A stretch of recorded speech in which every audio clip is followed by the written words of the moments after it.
Es el turno de invitar al doctor Francisco Javier Romero Montes, quien es profesor de esta ilustre Facultad de Derecho. Él es abogado y doctor en Derecho, ha sido asesor de la Comisión de Trabajo del Congreso, asesor del Ministerio de Trabajo y de la Defensoría del Pueblo, y ha publicado diferentes libros sobre temas del derecho del trabajo y de la seguridad social. Le quisiéramos pedir al doctor Romero Montes que ciertamente nos dé una visión integral del proyecto de Ley General del Trabajo, pero enfatizando probablemente en las materias del despido arbitrario o, como ha precisado el señor Gorriti, del despido justificado e injustificado. Doctor. Muchas gracias.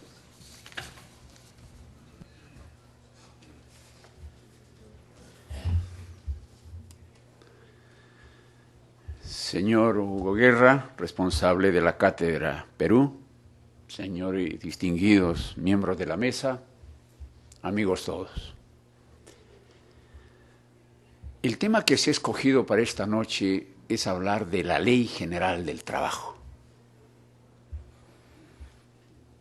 Lo primero que se me ocurre a mí es lo siguiente. ¿Para quién es la Ley General del Trabajo? Fundamentalmente para los trabajadores. Y es inaudito que en nuestro país no tengamos una Ley General del Trabajo. En el Perú debe haber alrededor de unas 100 leyes en materia laboral. Entonces yo digo, ¿cómo se defiende el trabajador? Tiene que recurrir necesariamente al especializado, y para el propio abogado ya es un problema también esto. De ahí que este requerimiento de que haya una ley es urgente en nuestro país. Pero tenemos una historia nefasta en esto. Yo he asistido a un sinnúmero de proyectos de código y de leyes generales del trabajo y jamás salieron. Hemos traído hasta tratadistas extranjeros para que nos ayudaran, nos apoyaran en la elaboración del código y nunca se hizo realidad. Este proyecto de ley del que estamos hablando hoy día, pienso que está siguiendo ese camino. Ya tiene 6 años. Ya está con camino de 6 años. Cuando el señor Negreiro se le ocurre formar una comisión de expertos para que hagan este proyecto de ley, efectivamente se hace eso. Elaborar un proyecto de ley que contuviera sobre todo todas aquellas cosas que imperaban en nuestro país. De manera que este proyecto de ley no tiene nada de nuevo, ha recogido todo lo que había en el Perú. Ha recogido. No es una cuestión, diríamos, una ley revolucionaria, nada de eso, ha recogido lo que había. Por eso que yo no me explico por qué esta ley no ha salido hasta ahora. Y es que el problema es que en materia del derecho del trabajo es un tema muy político. Yo quisiera llevarlo al mundo de los abogados, y en el mundo de los abogados, o unos somos abogados de los trabajadores, u otros somos abogados de los empleadores. No hay lugar para mezclarse ahí. Cada quien tiene su sitio, porque tienen su punto de vista sobre eso. Los trabajadores obviamente defienden su derecho, los empleadores defienden el suyo. Entonces, ahí está el primer inconveniente.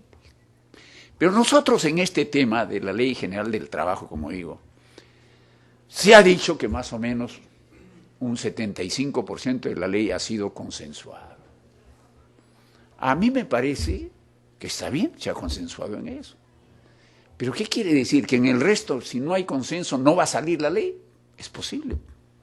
Por lo que hemos escuchado al presidente de la comisión, parece que no saldrá la ley. Porque ese consenso, yo estoy seguro, 100% no se va a lograr.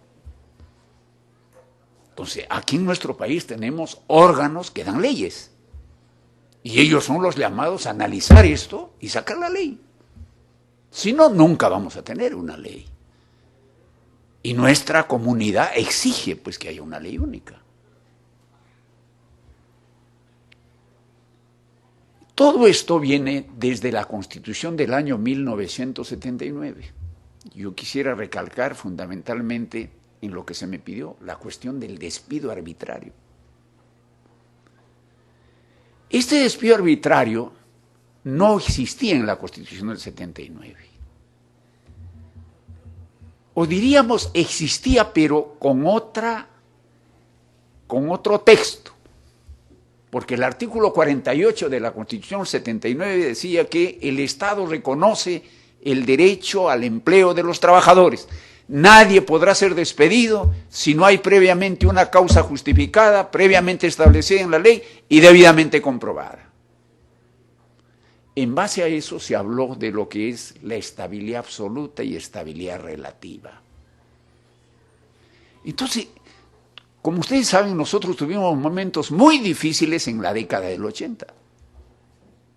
¿Y qué se dijo al finalizar la década del 80? Que la causa de todos esos problemas que había en el Perú se debía a que en el Perú había una ley de estabilidad absoluta, que era la ley 24514, que no había hecho otra cosa que copiar el convenio de la OIT en materia de terminación del contrato de trabajo, que el Perú hasta el momento no lo ha ratificado, pero que se sirvió y hicimos la ley 24514. Pero como se había politizado esto, entonces viene el nuevo gobierno, yo diría el propio candidato Vargas Llosa elabora este proyecto de ley del decreto legislativo 728. Es producto de él. Pero como él no llega al gobierno, entonces el señor Fujimori toma ese proyecto y lo saca. Es el 728. ¿Cómo se llamaba este proyecto? Ley de Fomento al Empleo. Y obviamente si nosotros hacemos un análisis de ese dispositivo legal, no hubo fomento al empleo. Lo que se hizo ahí se pasó a ser una excepción de lo que es la estabilidad a plazo indeterminado y se implantó el contrato a plazo fijo. Ese fue el cambio más rotundo que hubo en este dispositivo legal. Pero avances no hubo. Por eso, cuando se dicta la Constitución del año 1993, que es la vigente, ya no se establecen esos términos, sino el artículo 27, que es lo que dice. Dice que en realidad no se podrá establecer un despido arbitrario. ¿Por qué? Porque la ley establecerá la protección adecuada contra el despido arbitrario. En el fondo decía lo mismo que la Constitución del 79. Pero yo digo, si había esa mentalidad al terminar la década del 80, ¿por qué no se solucionó el problema allí en la Constitución del 93? Y les digo que no se solucionó porque este proyecto de Constitución no se hizo en el Congreso. Lo hicieron un grupo de abogados, especialistas en derecho laboral, y plantearon este proyecto de Constitución. Y la persona que planteó este artículo 27 los alertó a todos, le dijo, ahí, yo planteo esto. Pero con mucho cuidado, dice, ahí está de todas maneras el tema de la estabilidad laboral. Yo no sé qué pasó después, porque después ya nos dispersamos cuando nos enteramos de qué se trataba en esta reunión. Yo diría se quedaron en su mayoría los abogados de los empleadores. Entonces, cuando sale la Constitución, yo siempre vivía convencido de que en realidad no había cambiado en el tema del despido arbitrario en lo absoluto la Constitución vigente. No había cambiado. ¿Por qué? Porque fíjense lo que sucede. ¿Cómo funciona este tema antes de que venga el gobierno del señor Toledo? Se dice que efectivamente el artículo 34 del decreto legislativo 728 dice: el trabajador podrá ser despedido y tendrá derecho a una indemnización. Primero era de un sueldo y después fue de un sueldo y medio. Para mí era esto inconstitucional, porque el artículo 27 no permitía esto.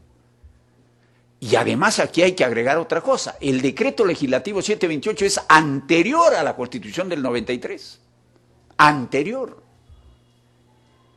Entonces, sonaba una contradicción inaudita que la Constitución la Constitución vigente no se hubiera dado cuenta de eso. Por eso que cuando viene diríamos, la segunda etapa del Tribunal Constitucional, encuentran el quid del asunto. Dice, ¿cómo es posible que el decreto legislativo 728, en su artículo 34, venga a plantear esto porque es anterior a la Constitución? Y en segundo lugar, porque la Constitución de 1993, en su artículo 27, dice que la ley establecerá adecuada protección contra el despido arbitrario. Contra el despido arbitrario. Es muy lógico, el tribunal dice, señores, la Constitución no permite el despido arbitrario. Y en el caso de los trabajadores de la Telefónica, ordena que se les reponga en el trabajo. Bueno, eso ha traído, como ustedes saben, un sinnúmero de interpretaciones, es decir, hubo una especie de guerra ahí por ese fallo. Pero ahí está el fallo, pues. Ahí está el fallo. Y yo lo comparto plenamente, ese punto de vista. Entonces, yo digo, ahora, en el proyecto de ley, uno de los puntos controvertidos es ese. ¿Qué hacemos? De hecho, el proyecto de ley dice que no habrá despido arbitrario. No habrá, tendrá que ser justificado. Y lo sanciona con nulidad ese despido. Entonces, el problema, tal como yo en una exposición que me invitó el presidente de la comisión, yo lo dije en el Congreso. Acá, señor, primero tienen que modificar el artículo 27 de la Constitución si ustedes quieren imponer un despido arbitrario o, como dicen, injustificado. Que otras personas dicen, no, oye, pero es que en tal país existe esto, en tal país se despide así, se despide asá. Pero hagamos las cosas en orden. Hagamos las cosas, yo diría, respetando el criterio jurídico. Porque de lo contrario, la ley, yo diría, podría tranquilamente llegar al Tribunal Constitucional y ser declarada inconstitucional. Tanto tiempo ha pasado, pues si quieren saber cuál es el consenso de los representantes, vamos, primero a modificar el artículo 27 de la Constitución, que como digo, si eso se hubiera hecho, si eso no querían los que preconizaban la Constitución del 93, debieron haberlo solucionado en ese momento. ¿Por qué ahora han venido este momento? Y entonces ahí nos encontramos con el primer problema. Entonces, ese es el problema central aquí. Hay que ir, ¿cómo resolvemos esto? Porque aquí se va a presentar un inconveniente de esta ley si nosotros autorizamos en la Ley General del Trabajo el despido arbitrario. Caemos en lo mismo. Ese es mi punto de vista final. Yo quisiera decir algunas palabras sobre este tema de la tercerización y la intermediación laboral. Realmente la tercerización, y eso está en el proyecto de ley, no hay por qué hacernos problemas. A veces decimos el proyecto de ley y los empleadores dicen, no, eso no debe pasar, no, eso no tiene sitio. Si en el proyecto de ley está establecido. La tercerización es un avance de los actuales tiempos. No hay globalización en el mundo sin tercerización. Tiene que existir la tercerización. Lo que la ley dice, hay que usar correctamente esa tercerización. Quien conozca Hong Kong, por ejemplo, va a Hong Kong, las maravillas que se venden en Hong Kong. Yo vi, por ejemplo, un producto que se llama la ropa Veneto en Hong Kong.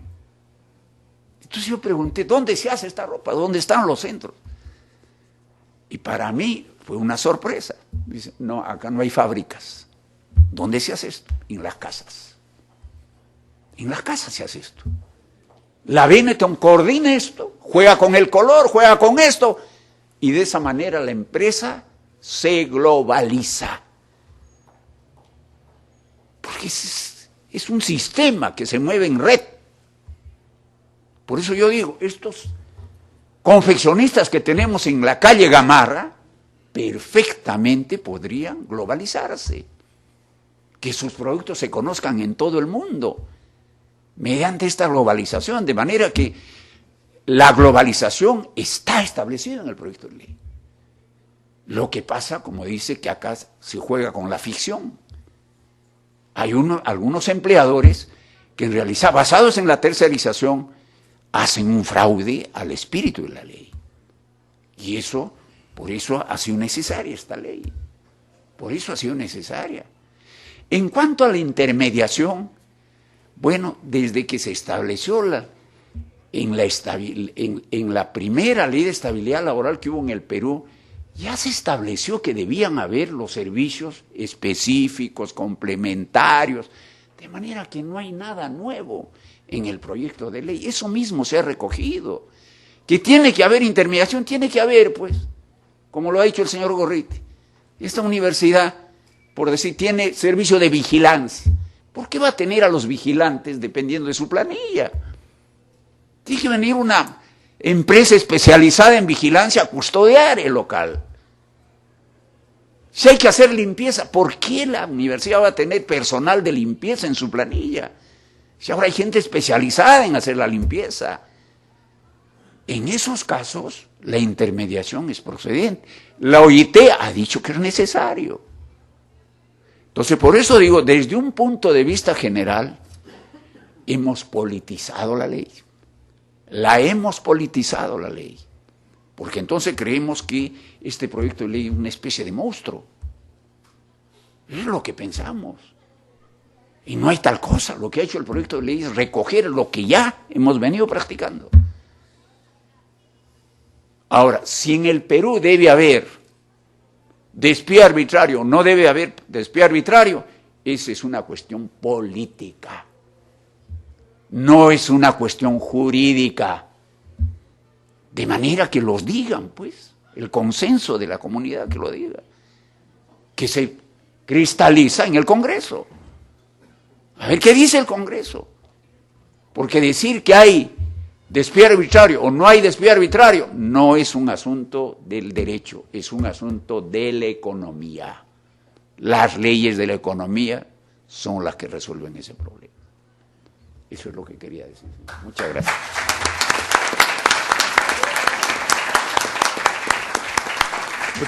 Muchas gracias, doctor Romero Montes.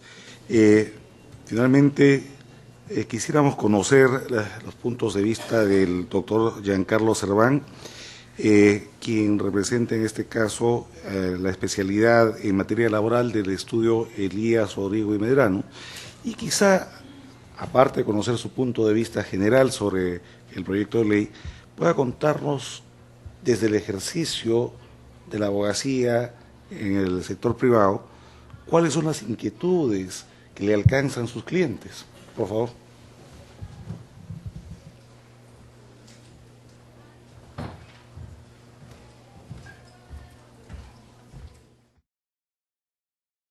Buenas noches con todos. Muchas gracias a Cátedra Perú por la gentileza de la invitación a este evento y a compartir con tan distinguida mesa de expositores en esta distinguida también casa de estudios.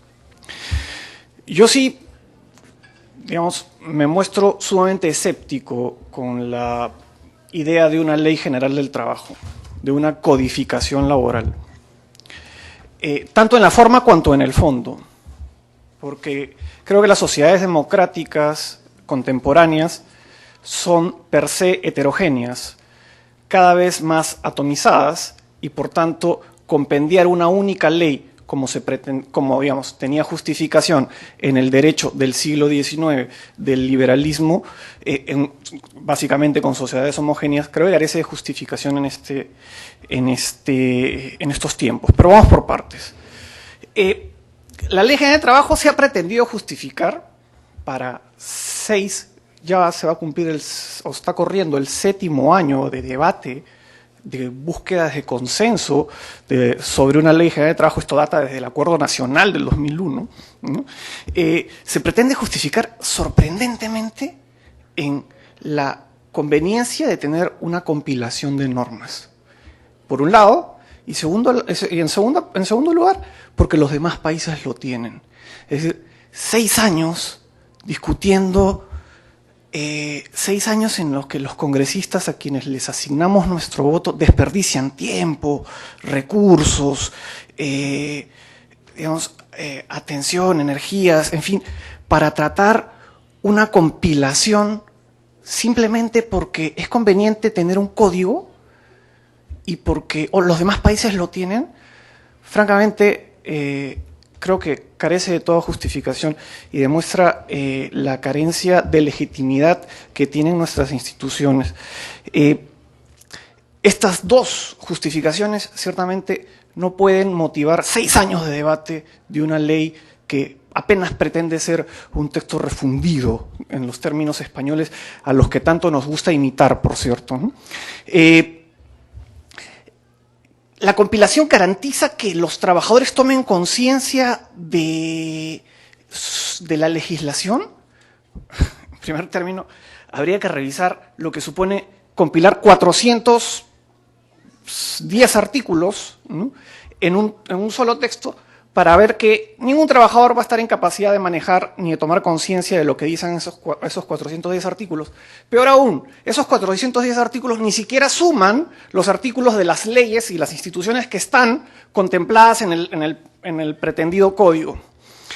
Peor aún todavía, los reglamentos o la reglamentación de este pretendido código va a aparecer la reglamentación del texto único ordenado de la ley general de minería por capítulos. Entonces vamos a tener toneladas de papel, ¿no?, para un fin que previsiblemente no se obtendría, porque vamos a tener más papel de lo mismo.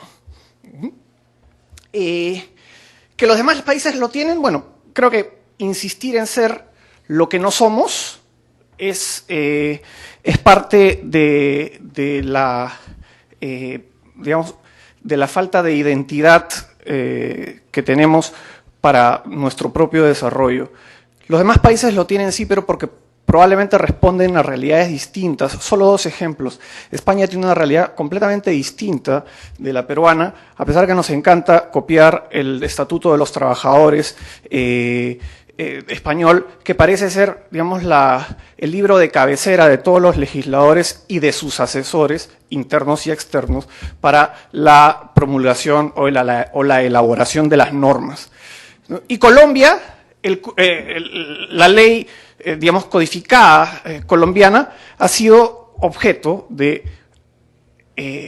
pretensiones de inconstitucionalidad hasta en el 75% de su articulado, porque como sabemos en Colombia la pretensión de inconstitucionalidad es una acción de interés difuso, cualquier ciudadano la puede interponer, entonces no se requiere la legitimación institucional que nuestra Constitución establece. Entonces el 75% de las disposiciones ha sido materia de sentencias por parte de la Corte Constitucional colombiana.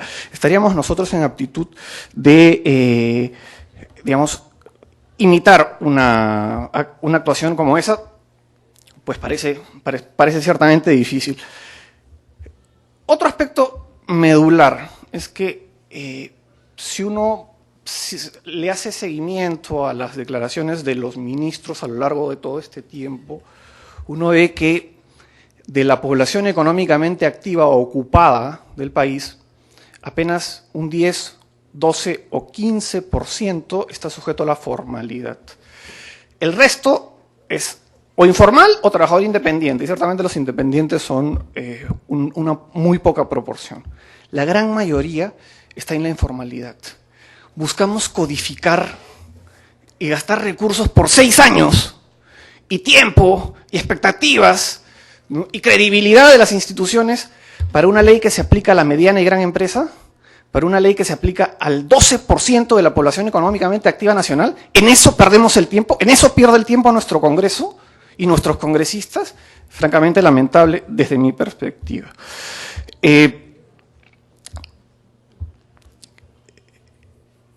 Además, la propia Constitución obliga al Estado y a quienes ocasionalmente lo representan a emitir disposiciones que promuevan el acceso al mercado a las pequeñas y medianas empresas.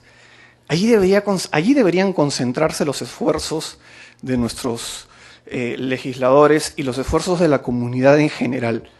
Sin embargo, insistimos, si bien ya se han dado leyes sobre la pequeña y mediana empresa, que de por sí ya en la propia denominación es peyorativa, ¿no? Porque pequeña y mediana empresa, finalmente, para distinguirla de mediana y grande, finalmente todas son empresas y en todas el inversionista se juega el pellejo y se juega su patrimonio, ¿no? Así sea pequeño, será pequeño en comparación con uno, digamos, con un consorcio, pero se juega todo su patrimonio. Entonces, de micro, pequeña, gran empresa es de por sí una clasificación o una diferenciación peyorativa.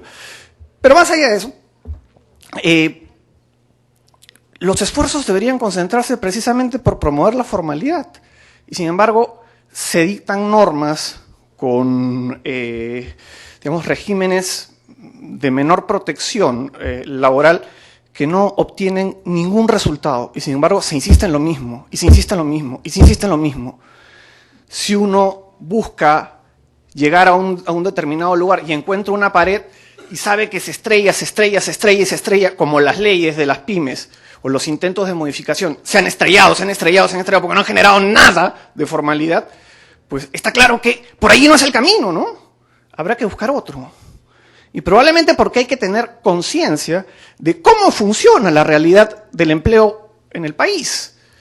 Porque la relación vertical empleador-trabajador, característica de la visión clásica del derecho del trabajo, no aplica a las relaciones de trabajo informal, que son básicamente unidades de subsistencia, grupos familiares, o grupos de amigos, o grupos de personas que se unen por conveniencia, y que no solamente están fuera del sistema, sino que probablemente ni les interesa estar dentro. ¿Mm?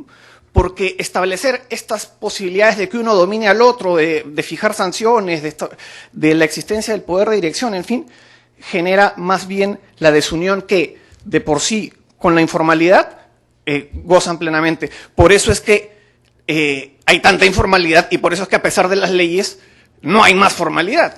¿No? Porque la visión que se le pretende dar a las relaciones laborales informales es la misma que se le pretende dar a las relaciones laborales formales. Y en la informalidad, la verticalidad no funciona, así no opera. Es un pleno desconocimiento de la realidad del empleo en el Perú.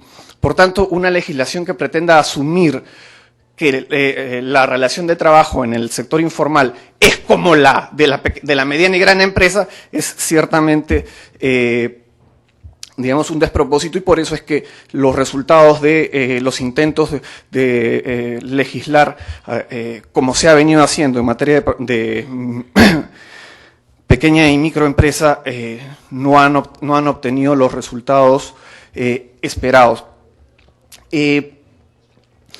Y entonces, cabría preguntarse si es que, digamos, una ley general del trabajo se justifica en un Estado constitucional, democrático, como el que nos ha tocado vivir.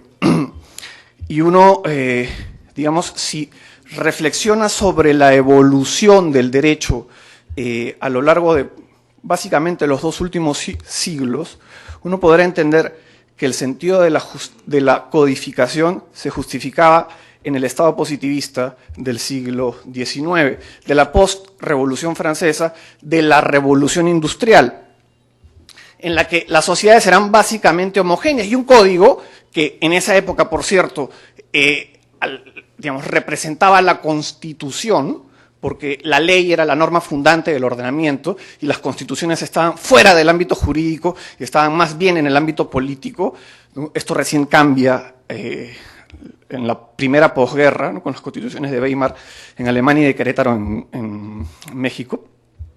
Entonces, ahí se justificaba, porque el soberano, ¿no?, emitía una ley unificada que se aplicaba a la sociedad en general, que se aplicaba a los ciudadanos, y los grupos marginados, ¿no?,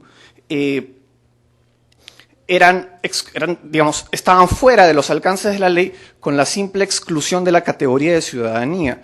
La ciudadanía siempre fue una categoría de exclusión y lo ha sido incluso en el Perú hasta mediados del siglo pasado, en el que, por ejemplo, las mujeres no eran ciudadanas y por tanto no tenían derecho a sufragio, entre otras limitaciones civiles.